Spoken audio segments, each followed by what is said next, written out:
We now gather gifts together.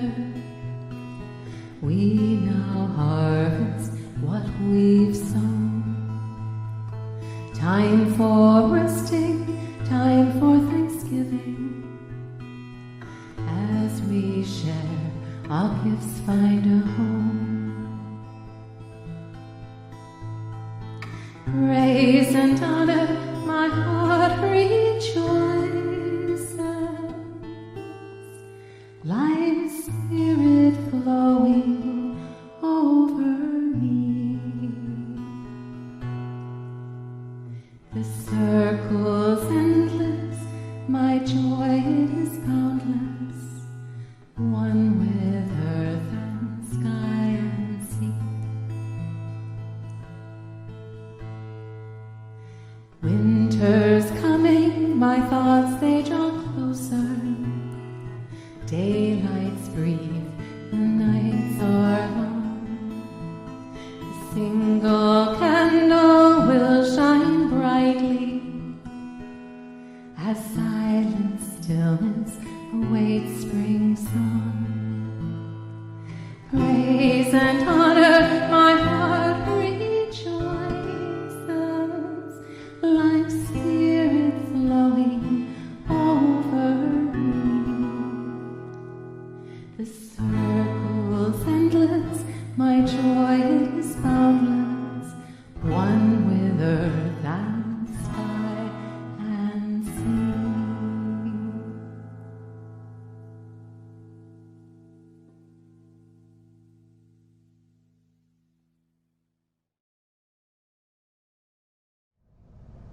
Come now, all who are broken and cracked. Come to the place where your shattered pieces are the raw materials of mosaic and kintsugi. Here you will find welcome among the armless dolls and cozy pilled sweaters, loved exactly as they are. Come now, all who are thirsty and burned. Come to the place where cool waters and aloe soothe your bedraggled soul, drink your fill, and salve your skin. Then fill your canteen and return once more to the struggle, knowing the well will remain unobstructed. Come now, all who long for the stars. Come to the place where that vision of infinity is written upon the people's hearts. Hold it until you've memorized the way. Set your compass to point towards hope and begin your journey home. Good morning. I am the Reverend Joe Von Roo, the minister who so joyfully serves May Memorial Unitarian Universalist Society in Syracuse, New York, where all are welcome who come in peace. We, myself and my colleagues and our guest musicians, have crafted this worship service for you as a gift. May it lift your spirits and remind you of both the beauty and strength that come with brokenness, and may it remind you to see the grace and love that may be lurking just around the corner. Come, my beloveds, and let us worship together. By Reverend Teresa Ninan Soto. Some people are used to keeping rules. Don't cross the street when the light is red. Only sensible. It turns out that keeping rules isn't the same as keeping covenant, which asks us, instead of keeping a bright line, to keep our promises. To what have we promised ourselves? To this moment in time and place, to this community, and even tenderly interconnected, this planet. We promise ourselves to the idea that we are each and all human beings. We promise that there is something moving between us that we cannot tame and cannot measure. The chalice is a reminder that what flame we keep inside us cannot light the way. The light must spill to shine. The thing you must be is yourself. Unadulterated, shedding the willingness to journey alone, as though you are made of something hard and unforgivable. You are human. You belong right here, right now. And together, we will chase away the sickness, the secrets, and leave only the open possibility that the future is a space for growth.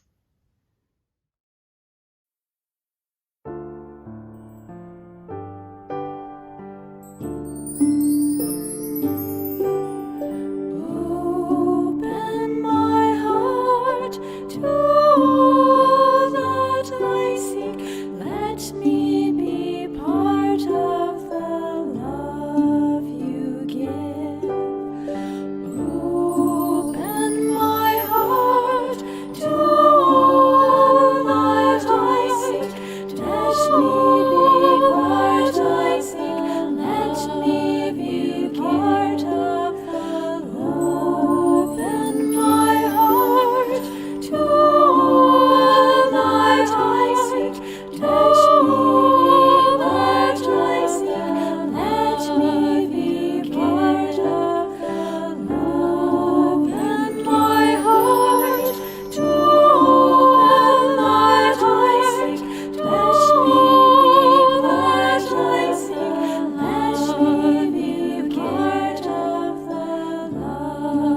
There was a wood, vast and wide, with tall trees that remembered when the Creator walked among them. In the wood lived the people whom the Creator had fashioned from the earth.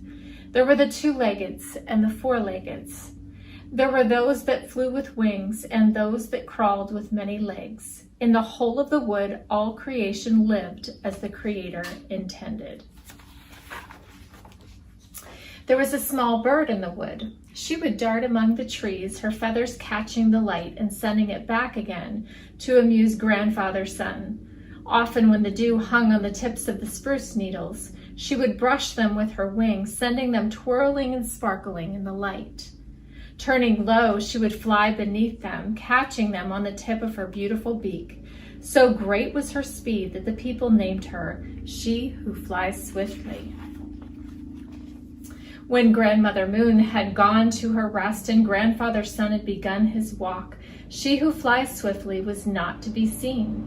The dewdrops watered the earth without interruption, and the leaves rested undisturbed. And when the Creator walked through the wood, on the earth was the form of She Who Flies Swiftly. Carefully the Creator lifted the little bird. The hands which had formed the world touched the small body until they found in one small wing a broken bone. Gently the Creator touched the wing and laid She Who Flies Swiftly under the great tree. The two-leggeds and the four-leggeds said, "How wonderfully she will fly! She has been touched by the Creator." And the people of the wood came to see her beneath the great tree, and She Who Flies Swiftly sparkled even in the shade of the tree. Days passed, and the people of the wood gathered to see the bird fly again. Preparing her feathers, she stood in the middle of the gathering, and with her head high, leaped into the air. The wind caught her body and one wing, but the broken wing did not open, and She Who Flies Swiftly fell to the earth. "Why can't she fly?" the people murmured. "She's been touched by the Creator." "Perhaps she has offended the Creator," one of the gathered cried. "Perhaps she was never touched by the Creator," another said. And She Who Flies Swiftly was left alone under the branches of the great tree. More days passed. Grandmother Moon looked down upon the little bird. Grandfather Sun shone light into the wood, which only made the shadow of the great tree deeper. She Who Flies Swiftly walked around the tree, unable to fly.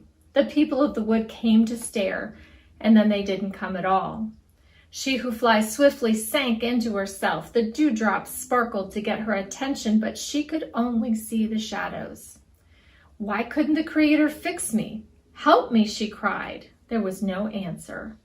"Why can't you fix me?" she wept. Only the leaves of the trees answered. Day after day, night after night, She Who Flies Swiftly shouted at the Creator, but the Creator was silent and did not walk in the wood. "I must shout louder," she thought, and her voice became high, lifting on the wind. "Perhaps I should ask more quietly," she thought, and low sounds came from her throat. Day after day, night after night, She Who Flies Swiftly sang, and from her broken wing and broken heart came notes of pleading, notes of sadness, notes of incredible beauty. The people of the wood, the two-leggeds and four-leggeds, came to hear the music. Those that fly rested in the trees. She who flies swiftly sang. Still more people came. Lost in her song to the Creator, the bird did not see them. But something had changed. The music was not always sad. At times it was nearly joyous, lifting and arching in the air, at times low and gentle, resting on the rocks and the moss. And when it seemed that the music could not be more lovely, a sound like none had ever heard was added to the music of the bird. Quietly at first, then strong and assured, and above all, loving, came the voice of the Creator. But she who flies swiftly, in the evening, with the people gathered around, the Creator and she who flies swiftly sang a duet. For an instant, the people bore witness to the meeting of two hearts, one mighty and one small. But she who flies swiftly did not notice. She was singing, and the voice which the Creator had developed in her lifted above the wood. When Grandmother Moon has put Grandfather Sun in his lodge and the wood is still, a song can be heard. It comes from beneath the great tree. It is a voice which came from a broken wing, sung by she who has been healed. He heals the brokenhearted and binds up their wounds. Psalm 147:3. Today, we will receive the collection, acknowledging that several congregations are here together. Because we are interdependent as a denomination, we invite you to contribute to the Unitarian Universalist Association Disaster Relief Fund. Our UUA Disaster Relief Fund is part of a covenant between the UUA and congregations, between congregations who give generously and those in need, and with the community partners. Through this work, we are able to embody our faith and values, and with increasing climate chaos and devastating weather events, any one of our congregations could find ourselves in need. When disaster strikes, most of us have the impulse to want to help in some way. Contributing to this fund is a great way to offer care to one another across the state and across the nation. It is unfortunately pretty easy to recall some of the recent devastating events in the summer. Hurricane Ida dumping rain on much of the eastern U.S. after devastating southeast Louisiana and taking down infrastructure in and around New Orleans. The wildfires throughout the western part of the country. And who knows what winter will bring our way. The Disaster Relief Fund can also be used by congregations after other disasters, such as an unexpected internal flood or water damage, mold remediation, or fires, or other things not covered by insurance. Priority is given to immediate and intermediate disaster relief needs, including shelter, sanitation, and food, to support the most vulnerable people in emergency situations. And with the complications of COVID-19, this relief can be so important, and even hard to come by at times. Our donations allow the UUA to respond flexibly to current disaster needs as well as to new emergency situations as they arise. Our generosity today can help people begin to put their lives back together, their communities back together. Together, we make a difference. The slide is showing you several ways that you can contribute. The disaster fund is critically low, as there has been so much need. Can you make a meaningful contribution today? Something that would feel really good to you? Maybe you could double the number that you were originally thinking. Or perhaps make a contribution in someone's name and let them know that you've done something good on their behalf for a holiday gift. Or maybe you could add a zero, like a $100 gift instead of a $10 gift, or a $1,000 gift instead of a $100 gift. The congregation I serve alongside the Reverend Lynn Gardner here in Schenectady had a fire in September of 2020. We are still over a year later in the remediation phase. While Church Mutual Insurance has been a huge help, it also gave us a sense of ease to know that the disaster fund was there if we needed it. We know that some of you have been financially impacted by the pandemic, so this really is an invitation to give what feels good to you, what you feel you can give. And if you happen to be a person who can stretch a bit and give a larger gift, please do so. It will be put to such good use. Every contribution will make a difference in the life of a congregation or a congregation's community partners. Won't you please make a contribution today?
Let us continue to open ourselves to that which moves through us and among us.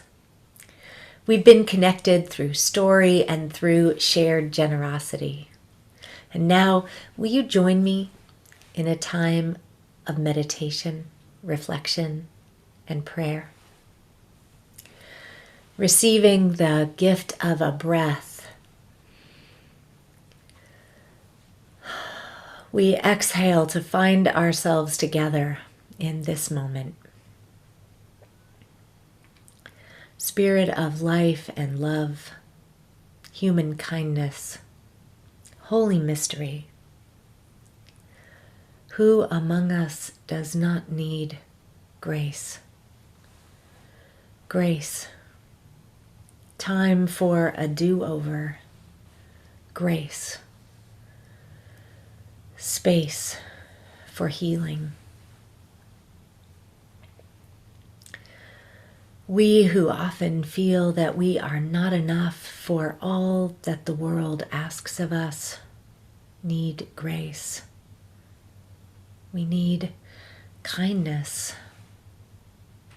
Grace that offers solace to these tender, broken places within our bodies, our spirits, our memories. Today we gather as beautifully broken people, people who make mistakes, who have disappointed others and ourselves. May the broken places in our hearts allow the light of compassion to spill forth.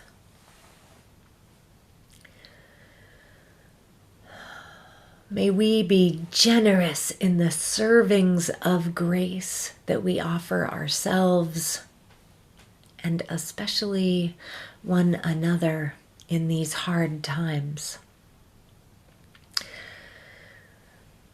And in that abundance of grace, may we find and witness the courage, creativity, and capacity for love that shines through us.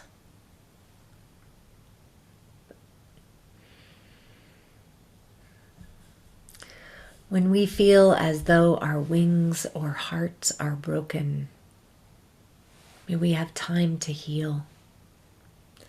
May those times be a source of patience and a well of compassion for all that is broken in our hurting world.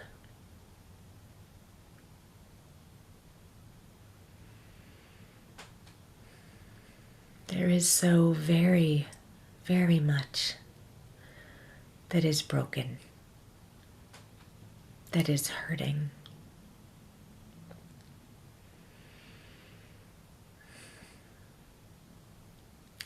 Let us rest in a time of shared quiet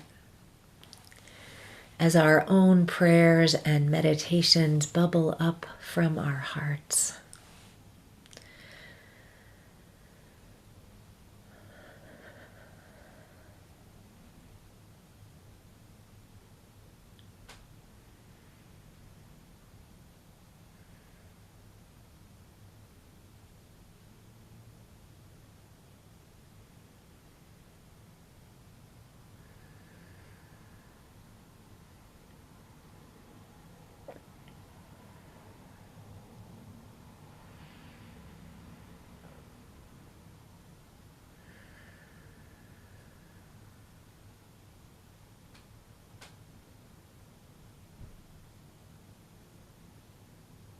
With gratitude for grace in its many forms, we say Amen.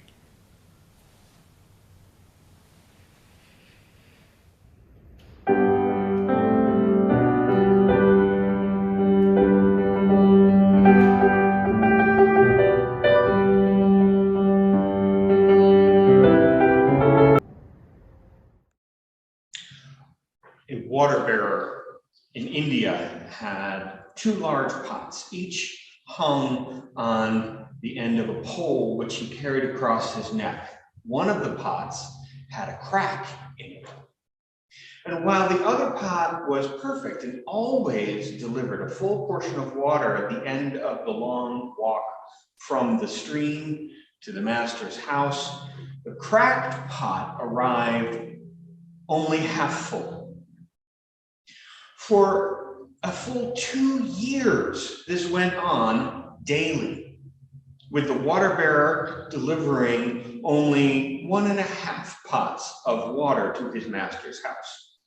Of course, the perfect pot was proud of its accomplishments, but the poor cracked pot was ashamed of its own imperfections and miserable that it was only able to accomplish half of what it had been made to do.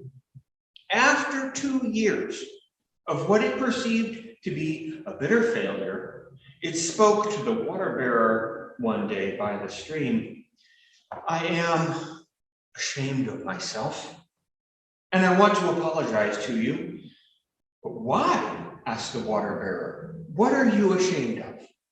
I have been able for these past few years to deliver only half my load because of this crack in my side, which causes the water to leak out all of the way back to your master's house because of my flaws.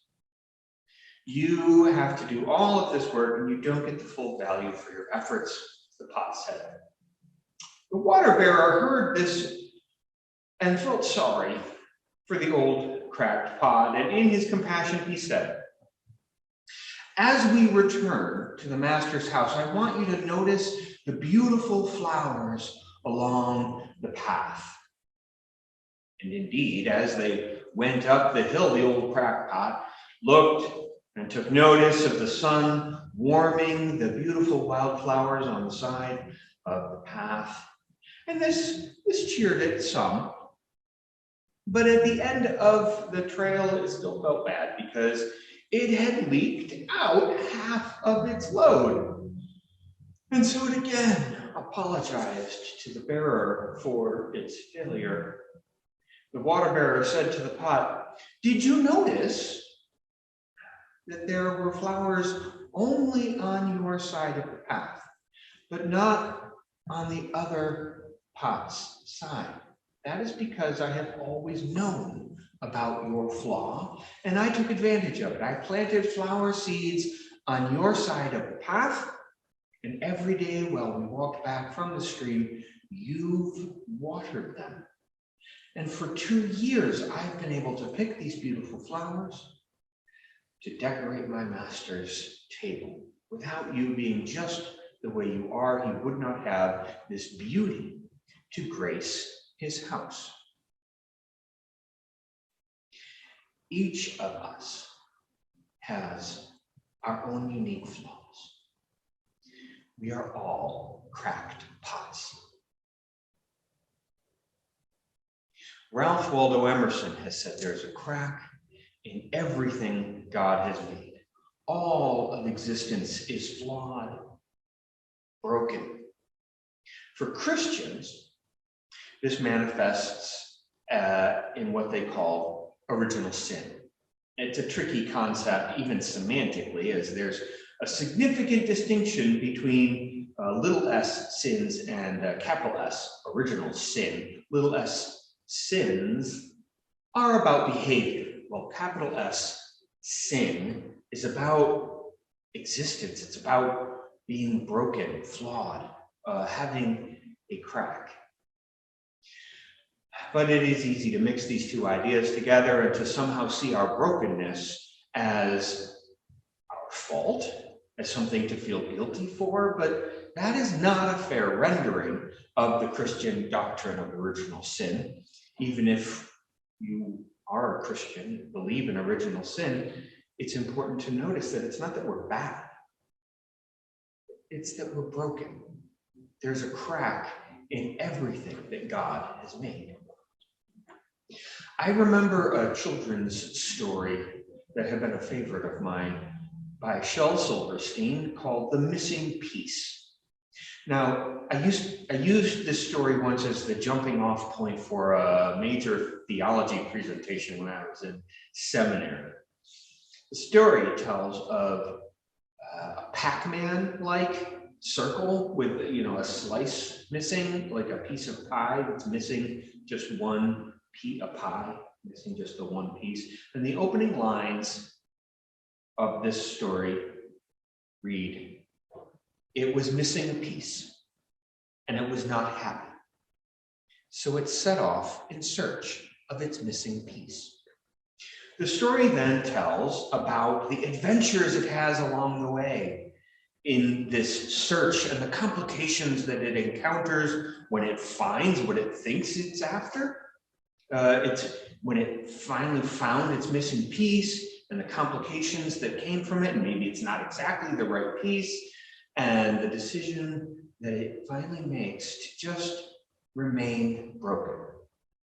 You see, when it finally found its missing piece, the one that actually fit, after all that searching and making up little songs about the searching and discovering the wrong piece again and again, it finally found its missing piece that was a geometrically whole circle.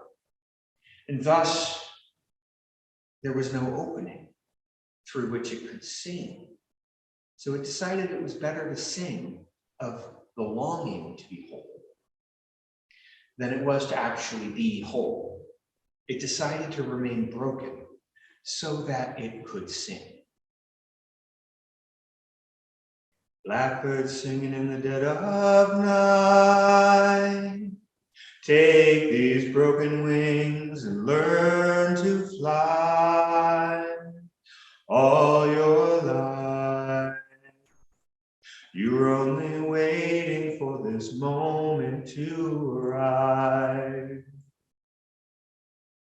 And so I would speak today of the benefits of being broken, as if there's any other way to be. There's a crack in everything God has made, and it's through that crack that the light shines. It's through that crack that we can offer our gift, that we can sing. It's the blackbird singing in the dead of night with broken wings that learn to fly and sunken eyes that learn to see.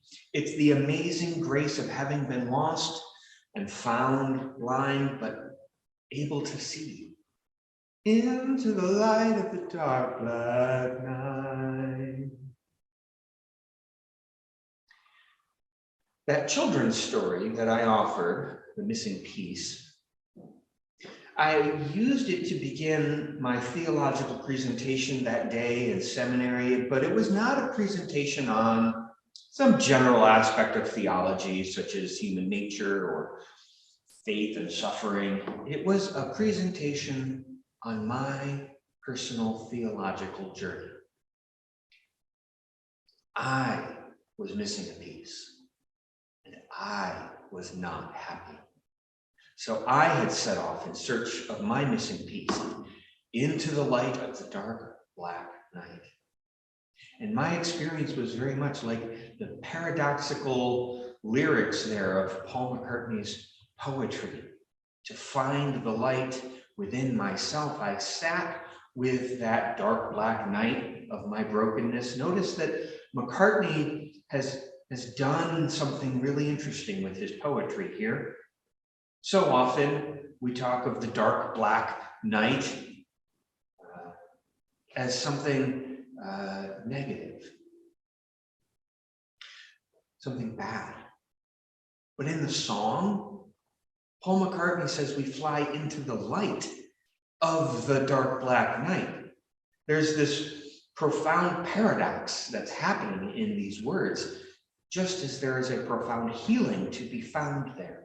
It's where the grace resides. For me, I looked into my heartache, my depression, until I found the mix of love and fear that was at its root. And then I turned toward my suffering rather than away from it. Back in the early 1970s, Henry Nouwen wrote a really powerful book called The Wounded Healer. The book quickly became kind of standard for pastoral theology. The premise of the title is that in our brokenness, we can become sources of life for others. The bulk of the book, however, is centered around a critique of society, a critique of the culture around us.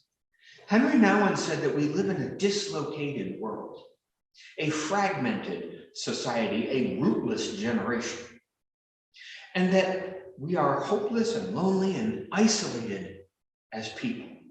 Nouwen said that we are driven apart by these forces in our culture. Healing comes from a radical stance of hospitality, a welcoming in.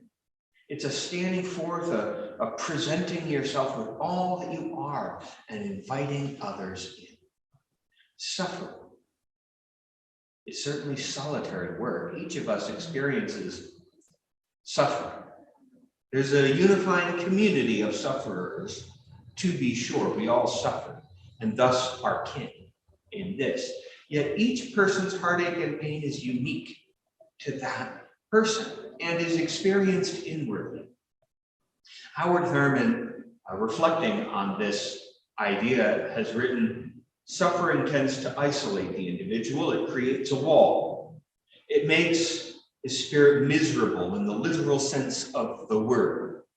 Initially, it stops all outward flow of life and makes a virtue of the necessity of turning inward." Thurman later adds, "Openings are made in a life by suffering that are not made in any other way. Initially, it isolates, it creates a wall, but then it offers an opening." Maya Angelou writes, "No one knows what it costs the bulb, the onion bulb, or the tulip bulb to split, to crack itself open, to allow the thin tendril of life to emerge. Certainly, there is pain and suffering involved, but the brokenness is an opening through which greater depth of joy and meaning can arise." As Khalil Gibran wrote, "Your joy is your sorrow unmasked. The deeper that sorrow carves into your being, the more joy it can contain." This is not to say that suffering is always an opportunity to grow into joy or new life, only that it can, that it is an opportunity.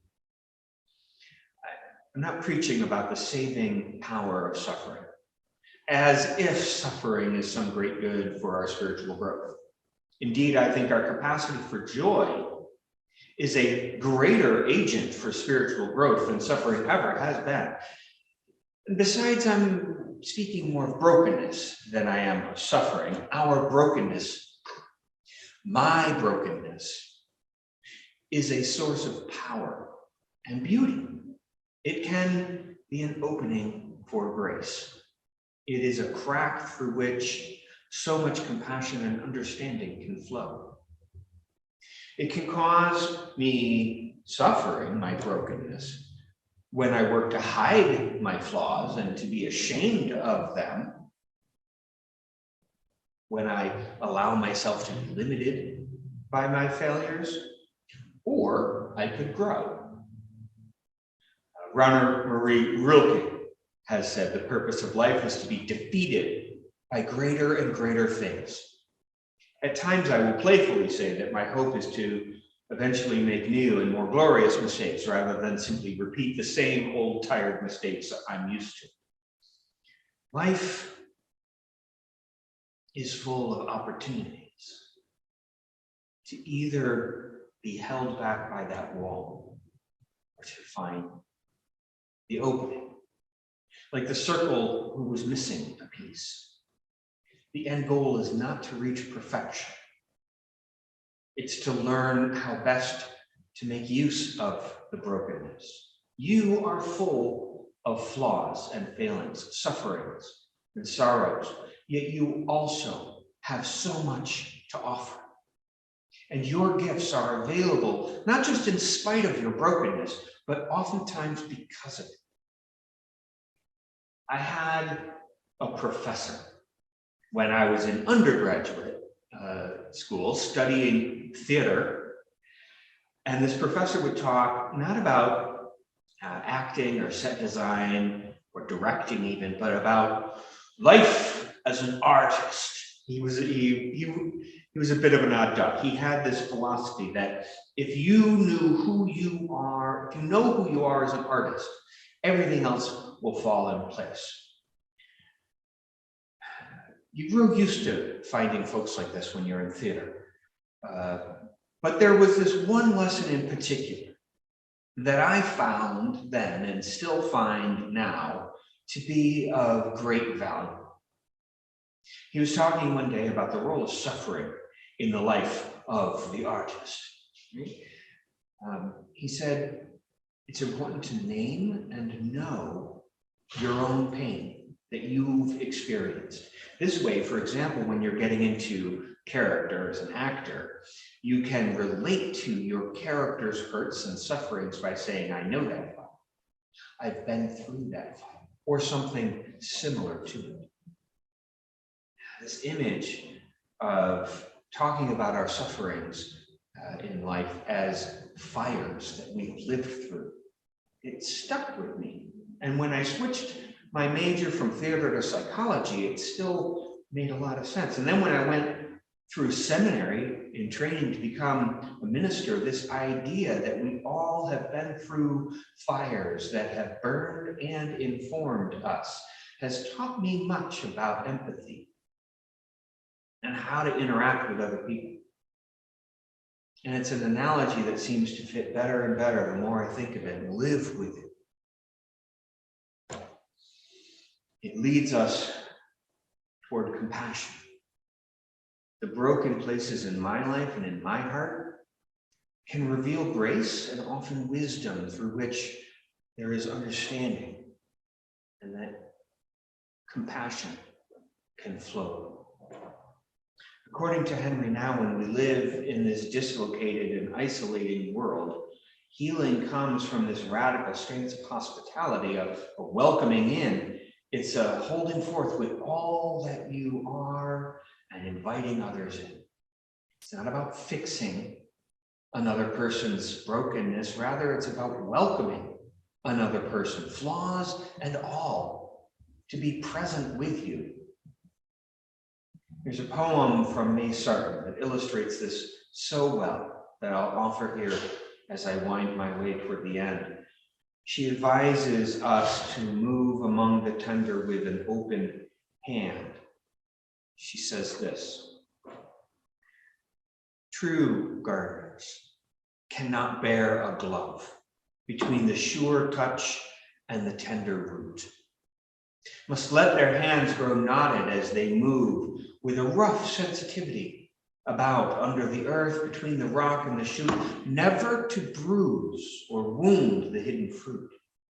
And so I watched my mother's hands grow scarred, she who could heal the wounded plant or friend. with the same vulnerable yet rigorous love.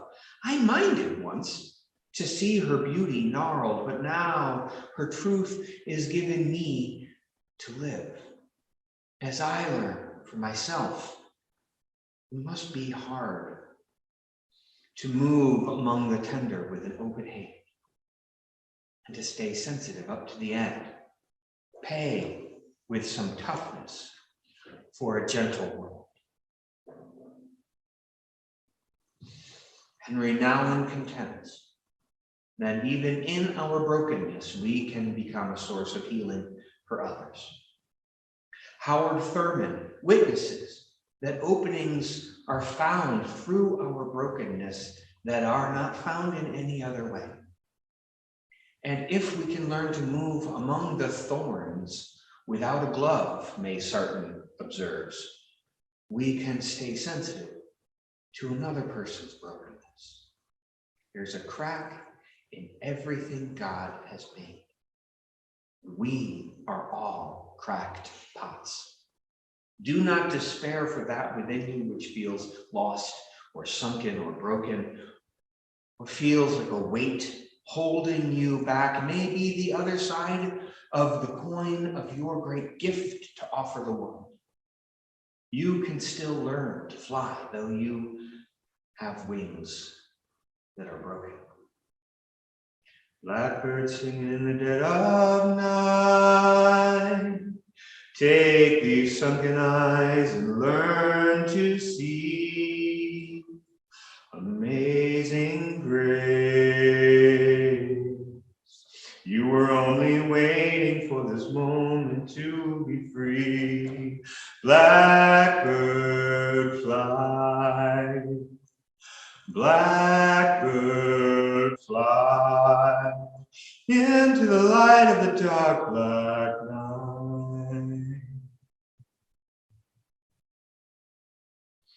At least thus it has been with my experience of life. May it be so for you as well. A world without end. May it be so.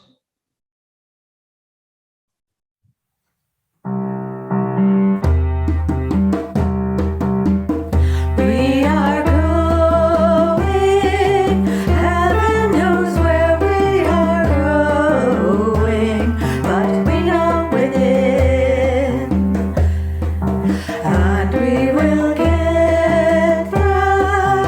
Heaven knows how we will get there, but we know we will.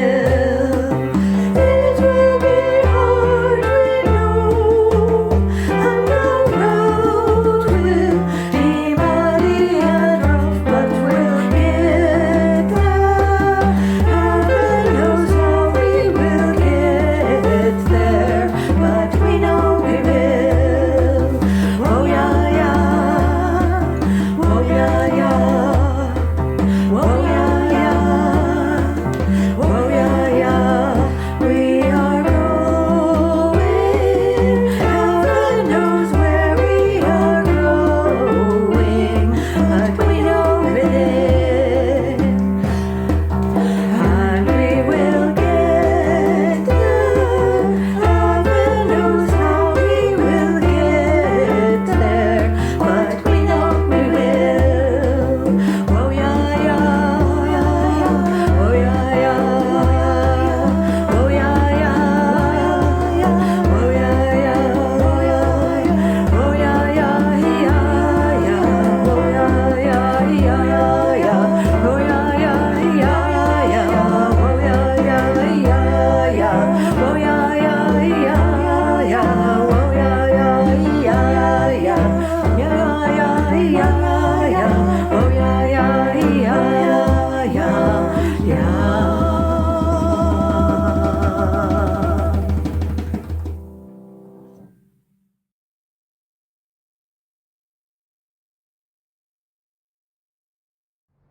Won't you join with me as we extinguish our chalice flame?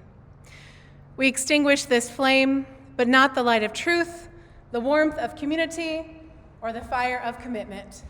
These we carry in our hearts until we are together again.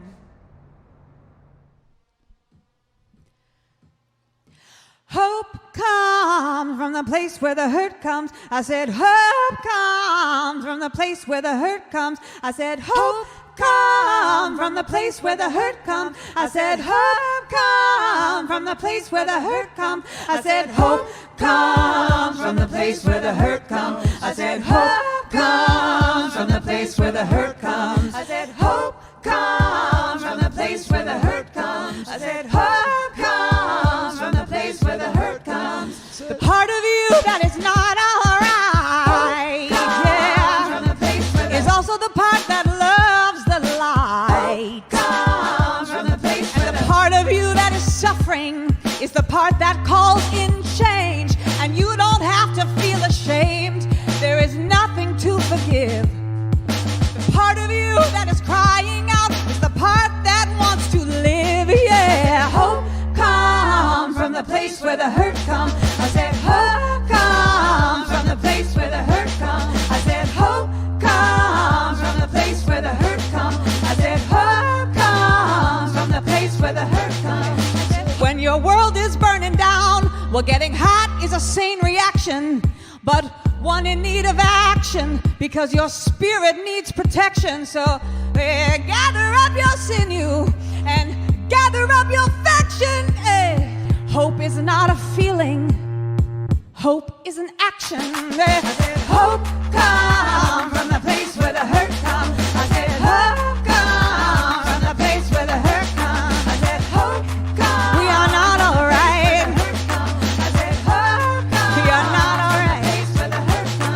I'm gonna fall down on my knees. That's not living. I'm gonna say, will you help me please? That's not living. I'm gonna say I'm not all right.